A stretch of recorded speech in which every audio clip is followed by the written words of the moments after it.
Elon!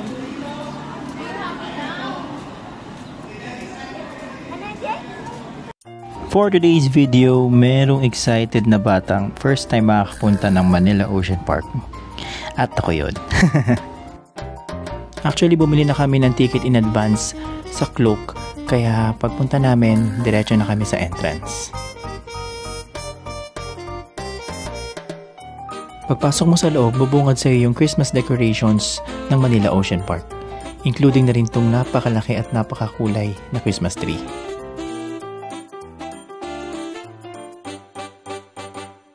Tapos nakapaskil din dito yung park schedule. At dahil weekend ngayon, kaya naman napakarami ng tao. At ayan, pumila na nga kami para makapasok na kami sa unang spot.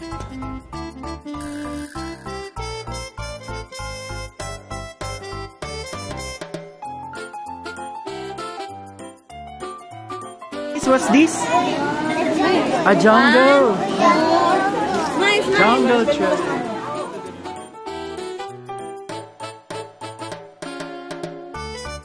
Aaminin ko na sa inyo, first time ko talaga dito sa Manila Ocean Park. Kaya nung nagplano sila na pupunta dito, sumama na ako.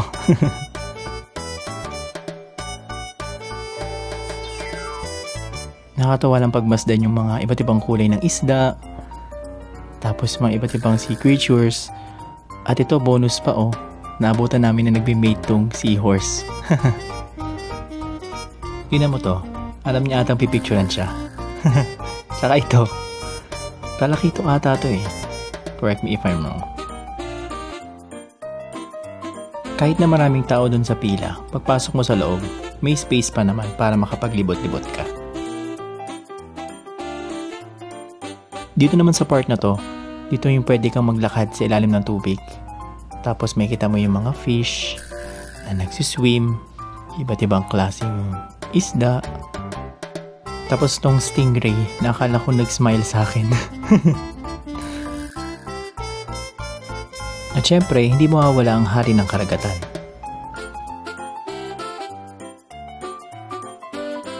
Eto ring mga penguin, pabida din sa camera. Tingnan mo tong isa.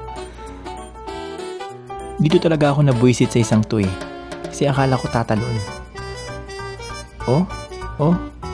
Tingnan mo. Paasa ang wala. By the way, maraming din palang mga areas dito sa Manila Ocean Park na pwede kang bumili ng mga souvenir items. At syempre, hindi mawawala yung mga bilihan ng pagkain. Yun nga lang, yung iba, medyo mataas ang markup nila sa prices nila. Pero makakita ka naman ng pasok sa budget mo siguro. Kagaya ko, minom na lang ng buko.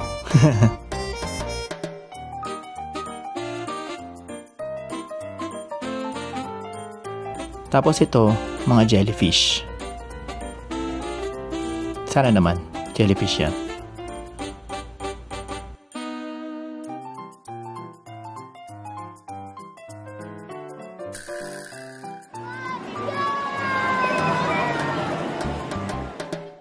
So ngayon naman manonood kami ng Sea Lion and All-Star Bird Show.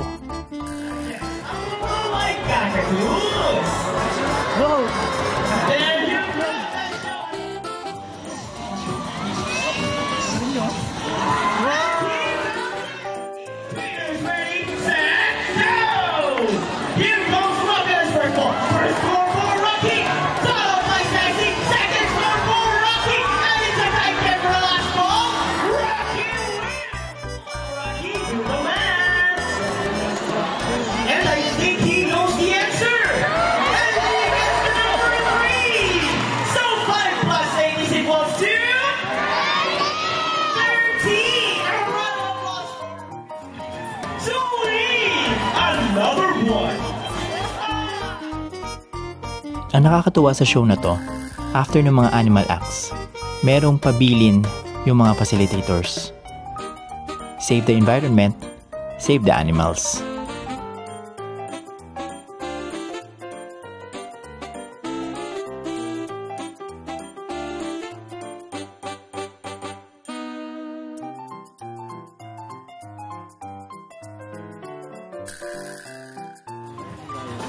the 5 miles per hour.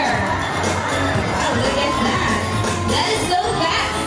Come on, guys. Another round of applause for Sandra, the sexy guest. Reach up, girl. Oh, and another one. She's asking for...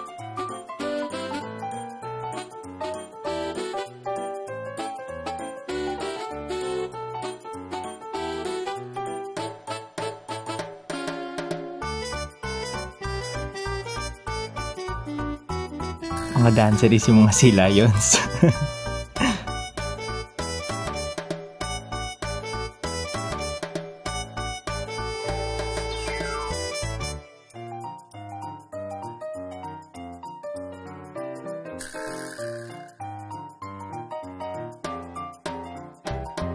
So after the show, dito na kami pumunta sa World of Creepy Crawlies.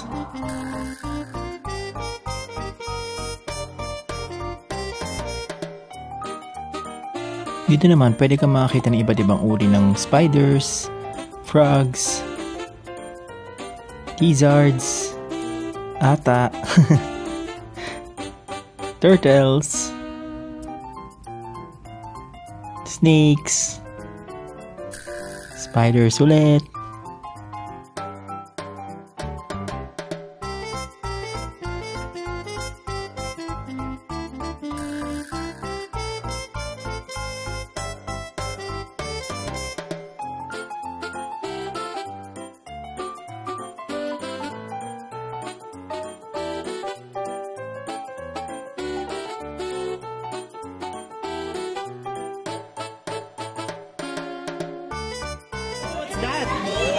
That's bagong. and last but not the least, hey, picture tayo, picture! Dito na lang po kayo.